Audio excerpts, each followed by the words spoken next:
سلام، به گفتگو با آمو خوش آمدید. مهمان امروز من سیاستمدار غربی است که در یک سال گذشته دوبار به کابل رفته.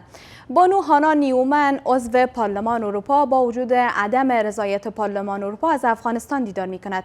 این عضو پارلمان اروپا که از سرسخت‌ترین منتقدین طالبان است، خواستار برداشتن محدودیت ها در برابر زنان از سوی طالبان است.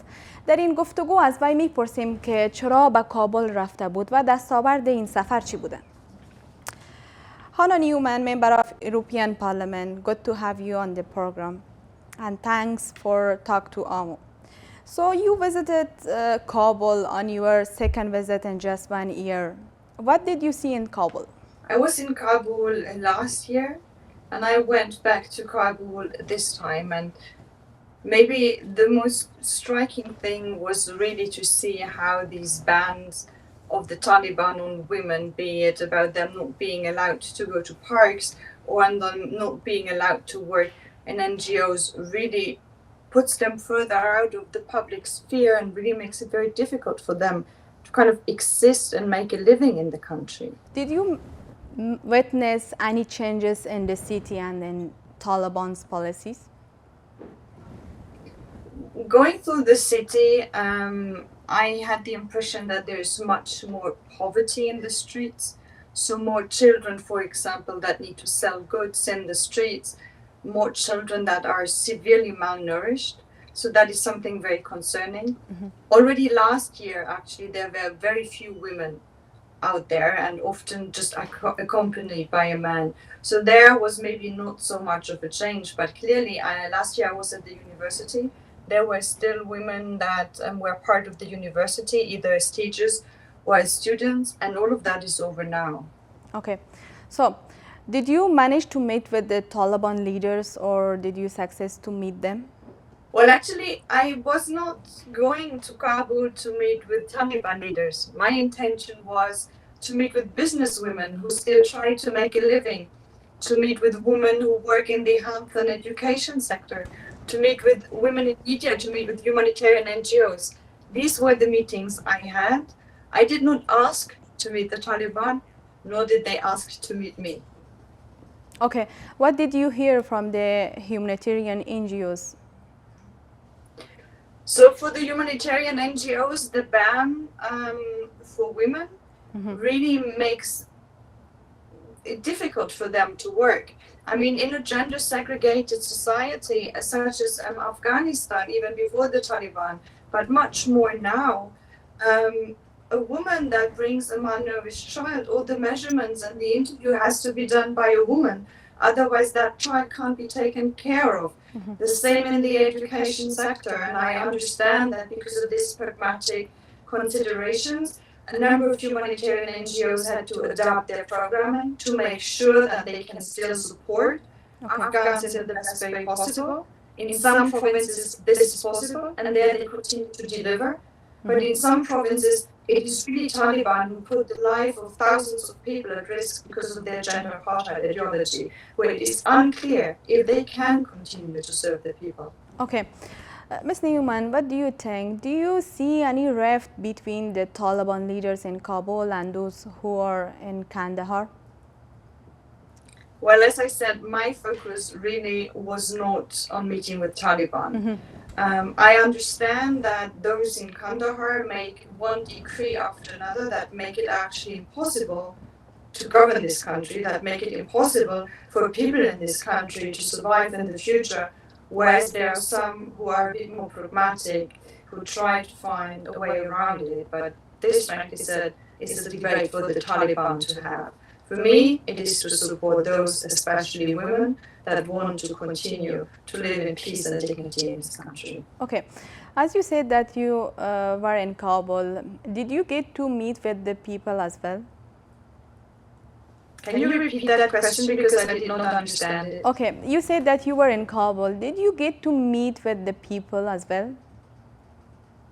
Well, I mean ordinary people. I was not allowed to move basically freely and, for example, walk through a park in Kabul. I visited one facility in the hospital that takes care of severely malnourished children, and they were there accompanied with their mothers. So I spoke to them, for example, well, how many children they have, what is their biggest worry now for their children, how they like the support they are given, for example, for their malnourished kids. And of course, I met with a number of women, as I told you, for example, businesswomen who are normal Afghans, trying to find out how they make ends meet. Okay, you said that you visited also civilian society activists. What message they have for you? Well, their first message was quite clear. The way the Taliban are ruling the country at the moment makes it very difficult for them to continue their support to the people of Afghanistan with all these new restrictions and laws and bans and decrees. But they also clearly said that they decided to stay. Those I met are those who decided to stay. They want to continue to support, for example, primary education in remote areas. They want to continue to provide health services to women. They want to continue to inform the Afghan people, for example, through media, and they hope they can continue to do that. And of course, they also wonder to what degree the European Union and others can support them in this work. Okay. You call Taliban policies regarding women as a gender apartheid. How do you feel when you, if is it possible to sit across a Taliban leader? Well, I mean, last year when I was in Kabul, I met with a number of Taliban leaders, including the back then de facto Minister of Education. And basically what I'm telling you, what I'm saying in Parliament, I'm also telling them. And I especially ask them, I mean, how do you want to rule this country? How do you want this country to strive if half of the population, women, are no longer allowed to go to school and university? And if now with the curriculum changes announced for boys, where basically starting grade 4, it's only religious education. I mean, how do you want to have engineers? How do you want to have teachers? How do you want to have doctors? How do you want this country to work? I mean, questions as pragmatic as that, I am asking them. Okay, so we hear that Kandahar-based Taliban leaders are mostly making those decisions such as banning girls from schools, universities, going to parks, able to travel long distance. So what do you think, why they do that? Frankly said, as a rationally thinking person, I don't get it. Mm-hmm. So I mean, look at other Islamic countries, even Saudi Arabia, one that is still considered to be maybe the most strictest. Mm-hmm. Women can drive. They are actually proud of their women going to university. The Saudi ambassador to the European Union is a woman. So really, I mean, them explaining this about Islam doesn't seem to make sense to me. Mm-hmm. And also them explaining this with Afghan culture. I mean, look at parts of Afghanistan in the 60s and 70s, and culture can change, and for sure it changed in the last 20 years. So if you ask average Afghans about Afghan culture, they would say being like this on women, really discriminatory, really, I mean, driving them into suicide, that's not part of Afghan culture. Mm-hmm. That's good. So, do you think that the Taliban ideology toward women amendable or changeable? What do you think? I can only hope so for the women of Afghanistan and for the whole world and for humanity, because this is so destructive. Mm-hmm.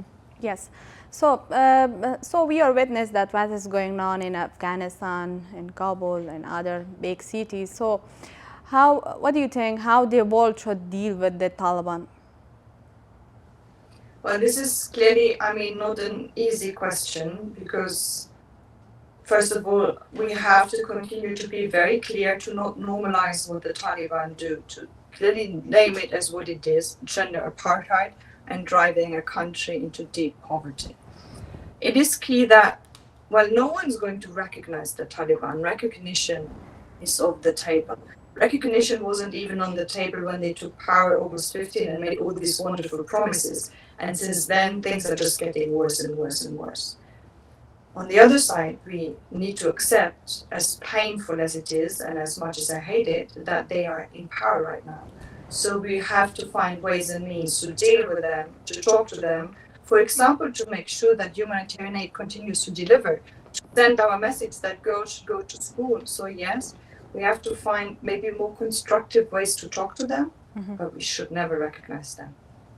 Okay, so you have a mission in Kabul. Do you think the other Western countries should reopen their embassies as well in Afghanistan, in their countries, I mean? I think here we have to be quite clear on the concepts. So we don't have like a full embassy as the European Union. We have what we call a small presence.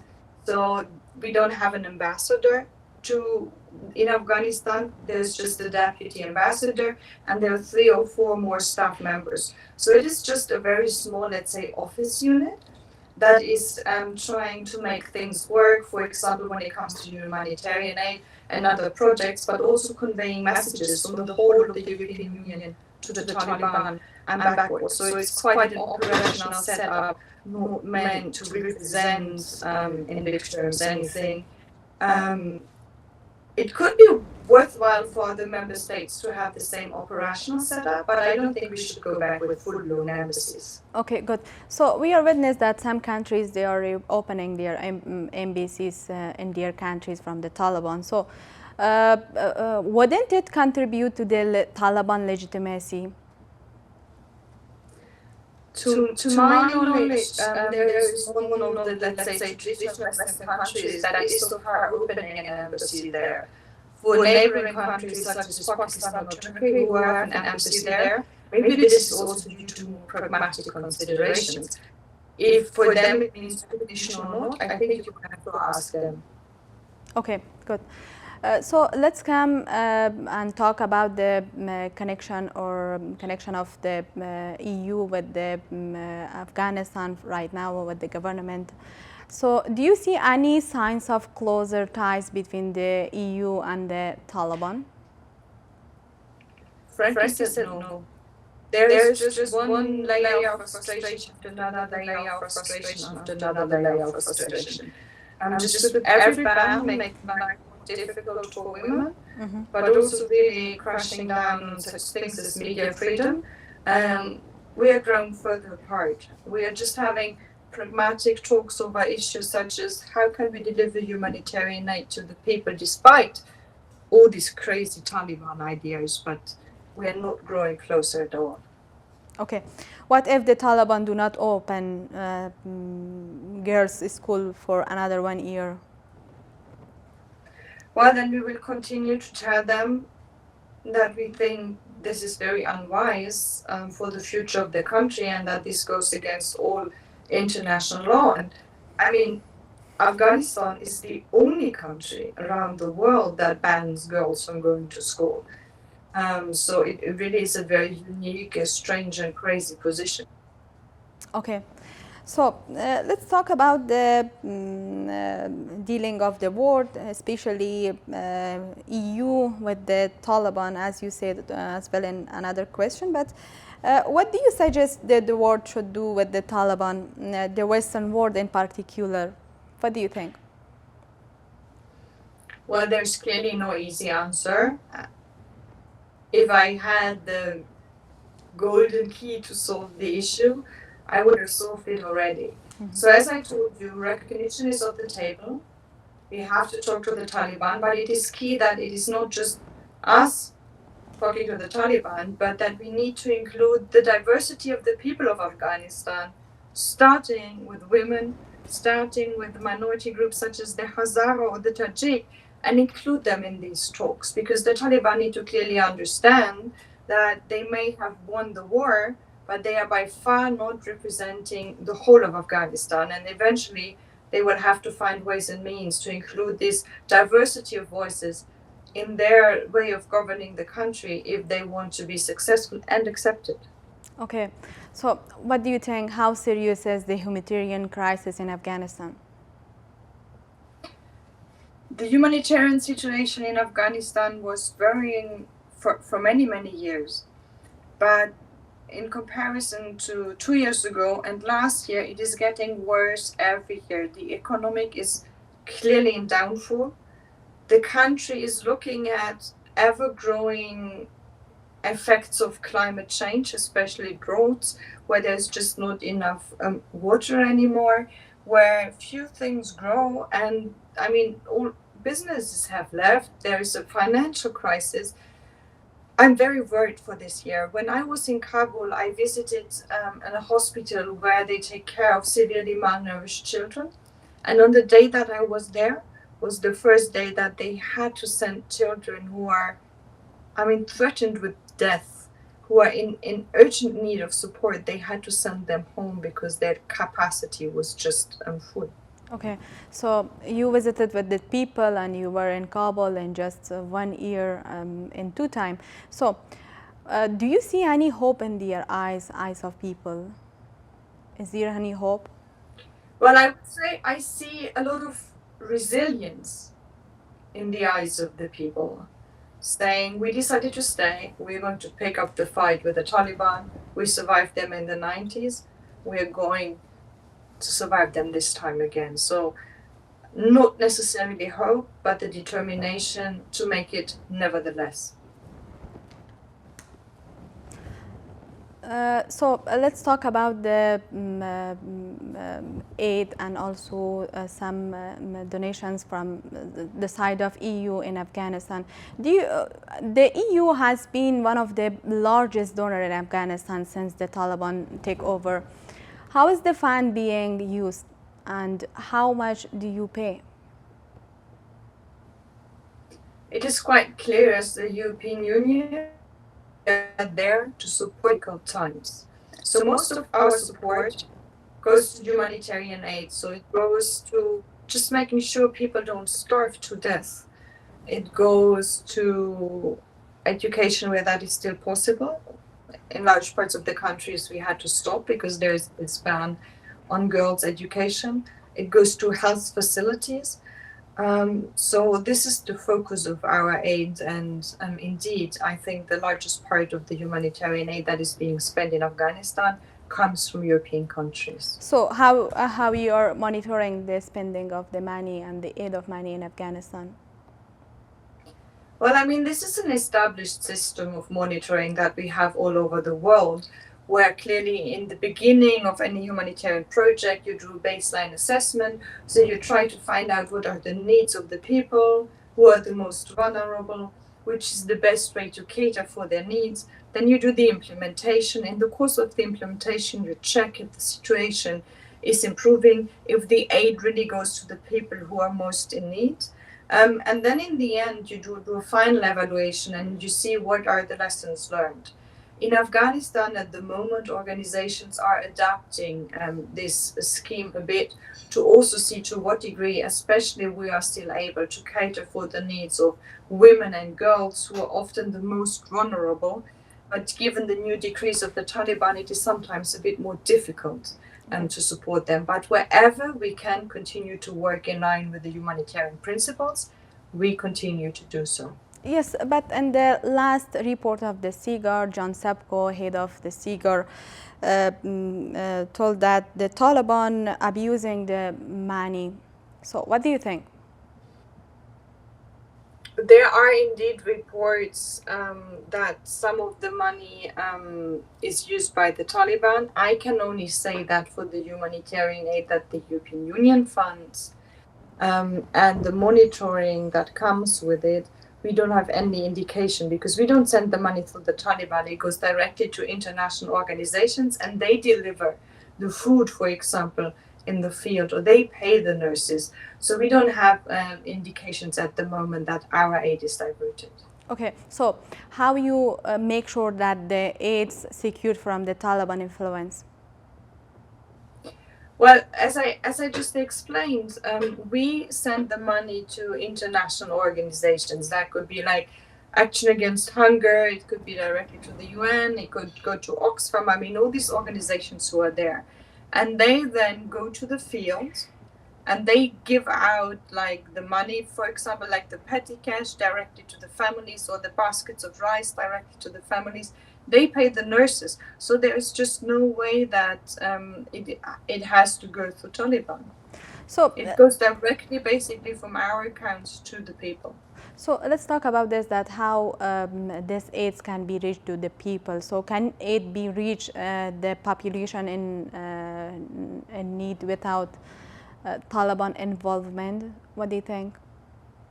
Well, I mean, the Taliban clearly tried to get involved. That was one of the main areas of discussion when I was there last time. So first of all, they want to be informed of where humanitarian projects are implemented. I think to some degree, given that they are governing the country, this is fair enough.